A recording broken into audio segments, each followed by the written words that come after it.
and namaste everyone. I finally read Paulo Coelho's book for the first time. To be honest, Alchemist was the first book of Paulo Coelho's that I tried reading, but I did not finish Alchemist because I already knew the ending and the plot of the book. When I was in school, one of our teachers told us about the book Alchemist, and he spoiled the book for the whole class.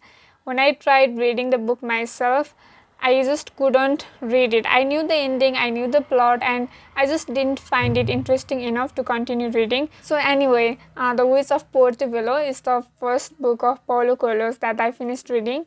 मलाई चाहिँ यो book एसडिजीले review गर्नु न भनेर request गर्नुभएको थियो. So finally I finished reading the book and I am going to review it in this video.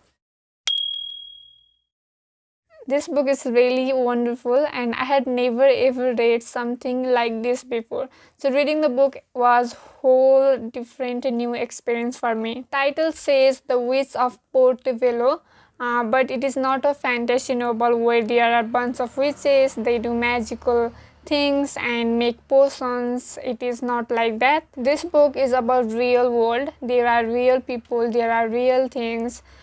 But the stuffs that are happening in the story, they are not usual. They are not something you see or you get to see in your everyday life.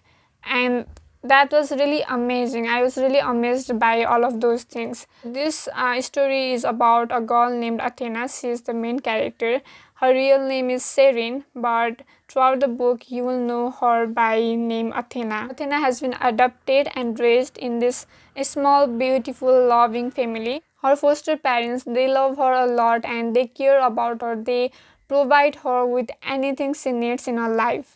This book is about spiritual journey, self-discovery and feminine power. The interesting thing is we get to know Athena from the perspective of different people she encounters with. So from the different perspective, different opinions and different eyes, we get to see who Athena is and what her journey is like. From a very young age, Athena is shown as having some sort of power related to her intuition and inner voice. Later, she involves herself in rituals and practices that may look superstitious when you look from far away, but when you are reading the book, it feels normal. Those rituals and practices she learns from different people in her journey, they help her to understand her power and materialize the power. The most beautiful and the most inspiring thing that I found about Athena was that she has always followed her heart, no matter what the society says, her parents says.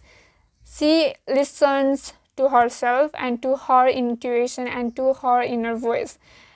Right now in today's world, we are mostly influenced by the society. Lots of our decisions and behaviors are influenced by those things. But Athena, she is so different and she does not care about the world. She cares about what she thinks is right. There is always difference between what we think is the truth and what our society or religion will tell the truth is. Disregarding the societal opinions and taking decisions on our own, it is not an easy thing. When she is at 20, she decides to marry and she decides to have kid.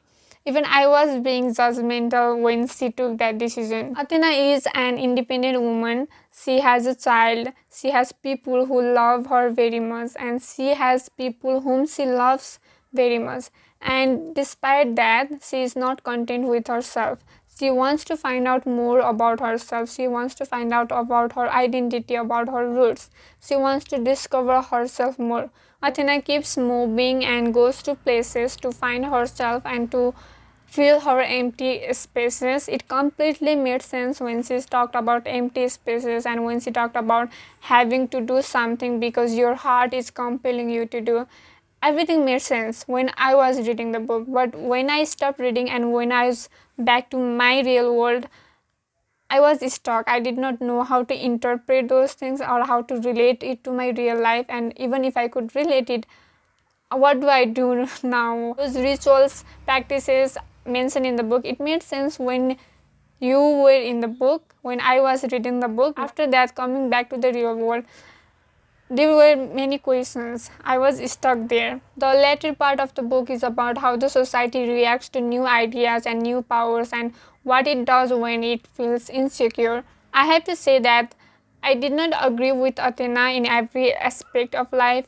I did not relate to her idea of love, but there were many things that made me question about my life. This is a thought-provoking book, and reading the book itself is going to be really beautiful experience. Before this book, I had never read about spirituality, but it was a very interesting book, and you get to see and discover more about yourself after reading the book. There's a lot of feminine stuff here. There's you will know when you read the book. There's like a completely different version of feminine power and feminine goddess. I really enjoyed reading the book. I definitely recommend this book. In fact, I would say that you should read this book, and I will definitely try to read more of Paulo Coelho's book. This was the review for The Witch of Portobello, and thank you so much for watching. Don't forget to like, share, comment and subscribe. I'll see you in the next video. Until then, bye bye and take care.